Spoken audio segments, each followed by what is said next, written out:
It's the denouement of Vattenfall Classic, the 20th edition of Germany's only World Tour event, and the action is absolutely frenetic at this point because you join us as we come towards the conclusion of this event. 221.3 kilometres in total, but the peloton are down to the final 15 kilometres, make that 14k as the riders make their way up the final ascent.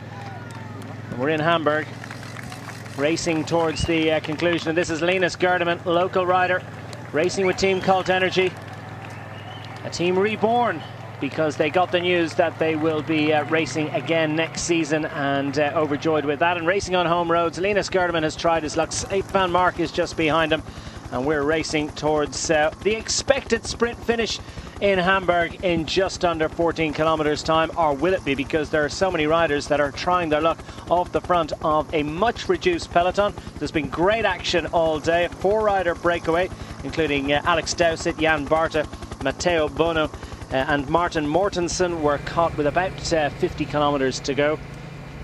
Bono and Mortensen went on and were joined by a couple of other riders including Matthias Brendle and Philippe Gilbert. That eventually was caught, and well, the attacks have been coming thick and fast since then. Française de Jeux are on the front of the peloton. Lotto are also keen to try and control things for their sprinters, Arnaud Demar and Andre Greipel respectively.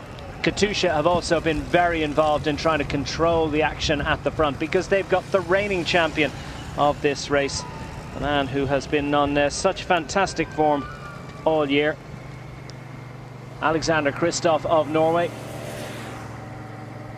So many wins already in top-level UCI races, and a little bit of conversation here. Will Gerdemann be able to hang on up front? Because, well, the action, as I say, hasn't stopped inside the last 50 kilometres. Since that early break was caught so early, well, that didn't really suit them, did they? It didn't suit the sprinters' teams that they try to control things, because attacks have been pinging off the front ever since then. We're coming down towards the conclusion in Hamburg. They've been over this Wasserberg climb on 3 occasions so far.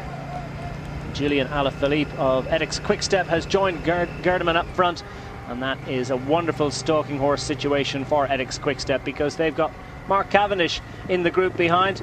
He's got some great form on the track of late. How is he going to be able to replicate that on the road this afternoon? It remains to be seen. 5th in this race 12 months ago. What can Mark Cavendish do about coming up with a World Tour success in 2015 for Edix Quickstep?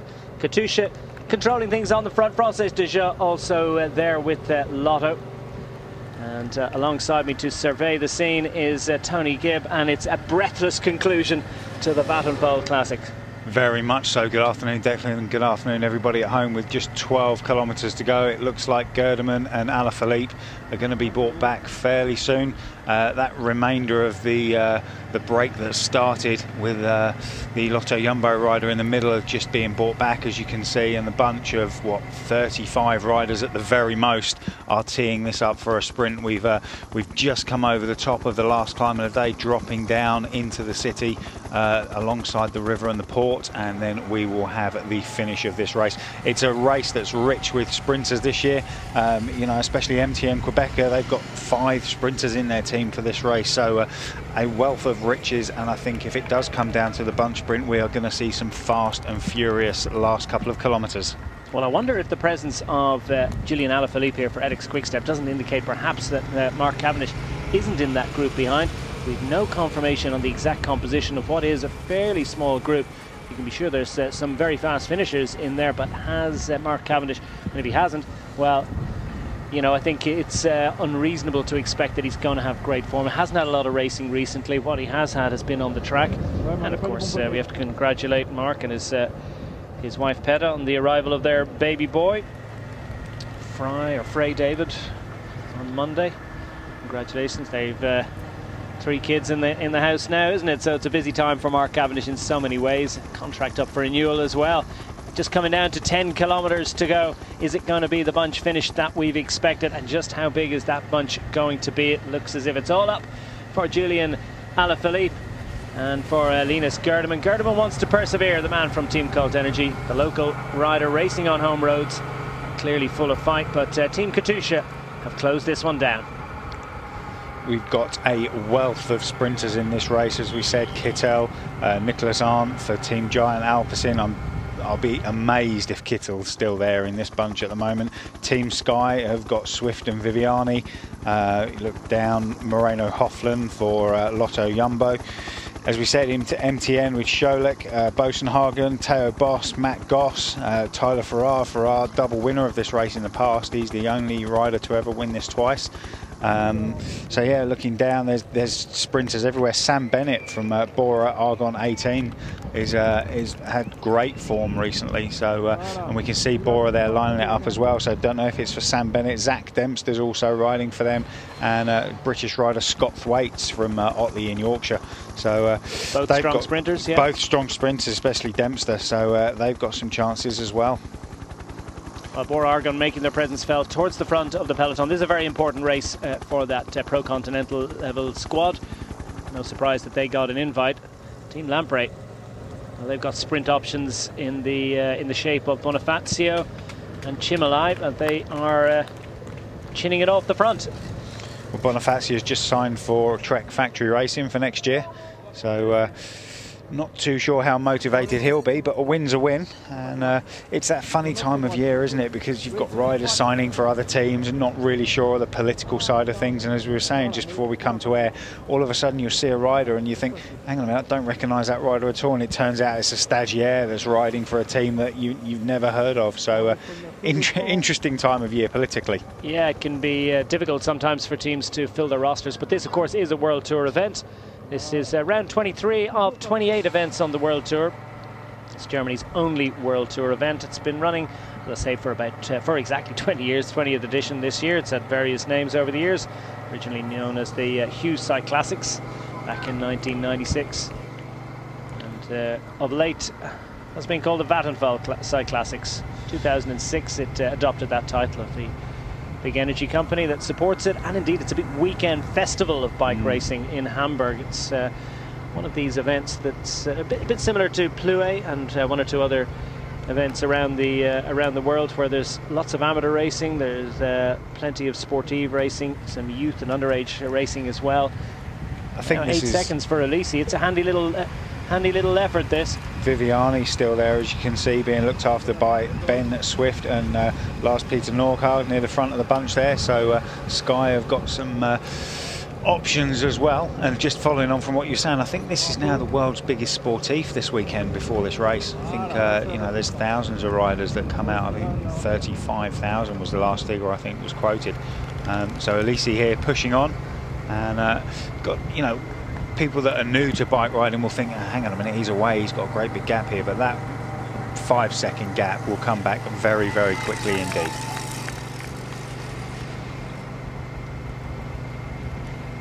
He's got a racer's chance, has Diego Alesi of Team Lamprey. He's, 8 seconds clear of the peloton, charging down towards the finish of the Vattenfall Cyclassics in Hamburg this afternoon, as Team Katusha marshal the front of the peloton, and they have got their man Alexander Kristoff, the reigning champion and a hot favourite, and Team BMC on the attack. No surprise there. Greg Van Avermaet, of course, is expected to be their man, and Philippe Gilbert it is on the front, who fancies just softening up the peloton a little bit. Is this for his own ambitions, or perhaps he's thinking about Van Avermaet and creating a springboard opportunity? But that stretched the peloton thin and helped to close the gap to Diego Alesi, who's labouring a little up front. And we've just 7 kilometres left. Is it going to be a small group away? Will it be a solo leader, or will it be the anticipated bunch finish? Well, saw Ethics Quick-Step lining up in the group there, and it looked like Tom Boonen was their designated rider. He was on the back of that train. So Mark Cavendish not in this group. A couple of Ethics riders there, and Tom Boonen a little bit further back. So it would appear that Cav's not in this group. And Gilbert still pushing on the front. Stijn Vandenberg is there, and for the Ethics Quick-Step squad, has a little look over his shoulder. They're lining up behind those riders who cover that one. Here comes another attack. Team Astana, what have they got to offer today? They've got Guardini for the sprints. Has Guardini managed to make it into the group? Nordak's going to cover this one. Yeah, Lars Peter Norgard just on the wheel there. Not sure how much he'll contribute to it. Lars Petter Nordag sitting second wheel for Team Sky, the Norwegian rider on good form at the moment. And as you say, Tony, doesn't look as if he's going to contribute here. He's more about covering this one, giving himself a free ride to the line, but more particularly just trying to protect the interests of Elia Viviani behind Team Sky. They've got two great sprint options in the shape of Viviani and Ben Swift. I think they might just opt for Viviani if he's on good form. Yeah, very much so. I think Swifty will be a great lead-out rider for Viviani in this particular event. So here we go down the right-hand side of the road. Is that... that was Malakarne, yeah, of Astana, who's just trying to go again. Nordhaug has cried enough. He's satisfied that other riders are going to close it up. And this looks like... Van Avermaet. Yeah, it's a planned effort from Team Movistar. 3 riders to close up on the wheel. And Team Cannondale, Garmin on the front here, really haven't come with big sprinting talent. Nathan Haas is capable of a fast finish if required, but will he really want to go toe-to-toe with the likes of Alexander Kristoff, Mark Cavendish if he's there? JJ Lobato is a good sprint option for Team Movistar, and they go to the front to stretch it thin. 5k to go now in Hamburg. They're starting to look around themselves, and this traditionally, Tony, tends to be a difficult sprint to manage. It can often be a little bit fiddly. Well, as you say, teams are stretched thin, and this time of year we've got the Vuelta who's just started, we've got the US Pro Champs that are on at the moment. So, you know, riders are tired at the end of the year, and they're not going to have a full-strength team that can be able to manage a World Tour sprint as we would see in the Tour de France normally. So it's going to be scrappy, it's going to be messy, and we're going to see 2s and 3s as opposed to, you know, the full 9-rider complement trying to lead this out. The only team that really has got, you know, the A game is Lotto Soudal with Greg Henderson, Marcel Seberg and Andre Greipel. I haven't seen Greipel in this bunch yet. I have seen Greg Henderson, but I haven't seen Greipel. Team Orica Greenedge also making their presence felt towards the front of the peloton. Got a couple of opportunities. Sprint offers from Michael Albacini, perhaps. Swiss rider. Scored some good results earlier in the year, Tour of Romandy, which is a sort of a specialist race for him. And also they've got Magnus Cort Nielsen, who could do a job.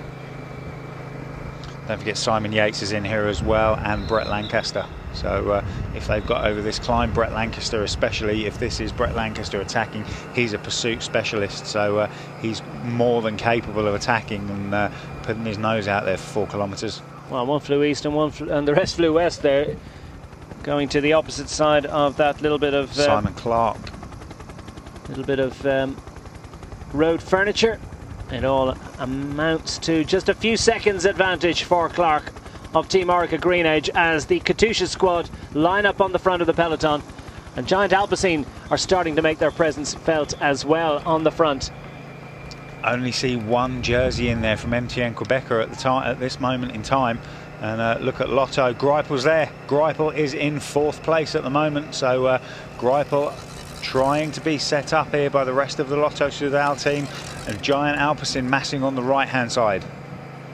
So Giant Alpecin trying to see, can we pick out Marcel Kittel? He's not in evidence at the moment, so it may well be that they might look to someone like Nikias Art. Yeah, definitely. Or perhaps Sinkeldam to do a job for them. It's Geschke trying to line things up for the team in black and white with the white stripes. Lamprey on the front. That distinctive pink colours, the red colours of Lotto on the right-hand side, setting it up for Andre Greipel. He's been in absolutely stunning form this year. 4 stage wins in the Tour de France, including that finale on the Champs-Élysées. And Andre Greipel 3 times on the podium in this race in the last 5 years, but yet to taste victory champagne. How dearly, as a German, he would love to win this race. 2.9k to go, and they've still got the 3 riders in front of Andre Greipel at this time. As the meters are ticking down, they're really in the hot seat at the moment.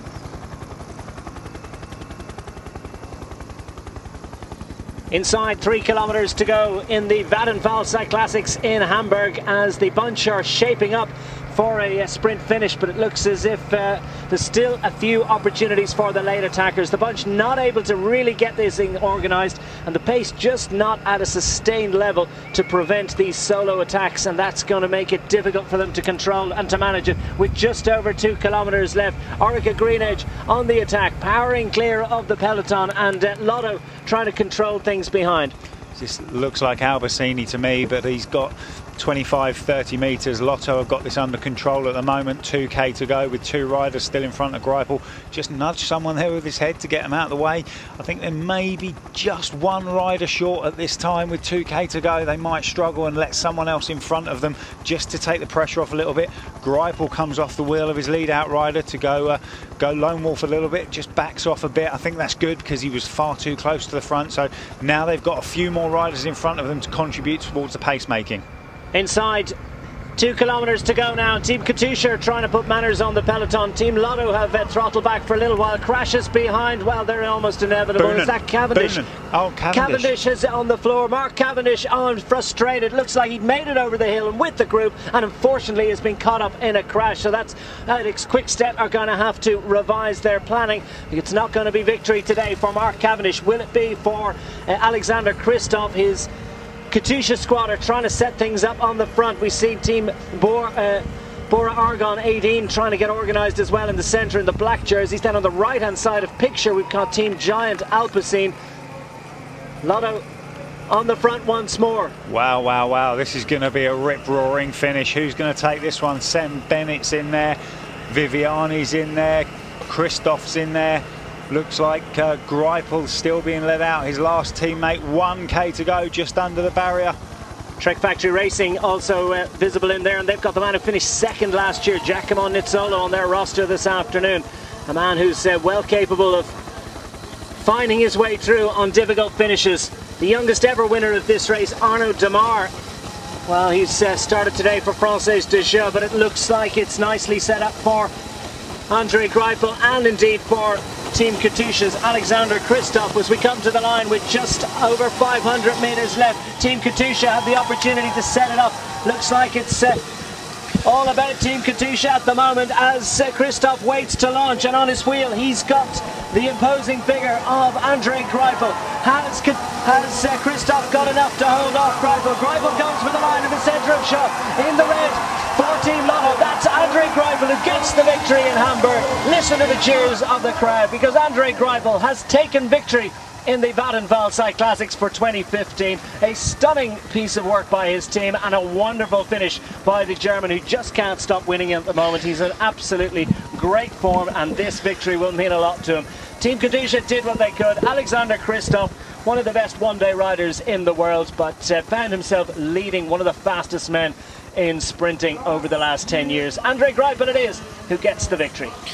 Well, Greipel will probably go over to the Katusha bus and offer them a couple of beers because you saw the lead out rider for Kristoff there just swing off. Kristoff had to go very, very far out and Greipel really just came off his wheel. No one got anywhere near him. As soon as he kicked and kicked and kicked, and that was it. I think Kristoff may have got pipped for... No, he just hung on for second. And that's Giacomo Nizzolo that gets up to be on the podium 2 years in a row. So Greipel there, I think there was never any doubt. Katusha only had 1 rider in front of Kristoff, and he really buried himself to try and get Kristoff to the line, but Kristoff had to go from a long way out. Greipel comes over the line and takes that one. I think Boonen hung on for 5th by the looks of things. Greg Van Avermaet was in there for BMC as well, and Tom Bonen on sprint duties for Alex Quickstep. He's done that of late, but nobody was going to stop André Greipel of Lotto Soudal, who takes the victory in Hamburg. And what does that mean to him? Well, Tony, it's pretty much as we expected. It was going to be a sprint finish, but not one that was too easy to manage. And as you say, they just didn't really have the numbers to set Kristoff up the way that they wanted. No, and Greipel did the right thing, really. He saw that, you know, with 2k to go, he only had 2 teammates in front of him. didn't want to leave it to get too close to the front, so dropped right back, and we can see a very dejected looking Mark Cavendish riding in here. Apologies to Mark, we didn't even know he was in the bunch. We joined the race so late and didn't have a lot of information, so apologies there. Yeah, he did a super job to get over the hill, didn't he? And he'll be frustrated, but it does look as if he's just dealing with road rash. He's got a track engagement, of course, next week. He's still chasing points towards Rio 2016. Very much a road racer exclusively is Andre Greipel, a man who adds another significant addition to his Palmares, taking victory for Lotto Soudal and Germany. What a fantastic year he's had. I mean, you know, 4 stages was it in the Tour this year? 4 stage wins, including that little matter of the Champs-Élysées, the final throw of the dice after 3 weeks, and he was on absolutely stunning form there, wasn't he? And he really is a rider that's blossomed the longer his career has gone on.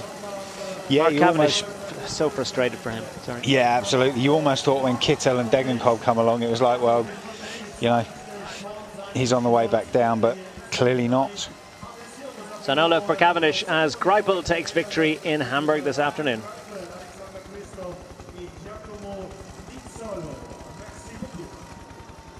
Well, we're waiting for the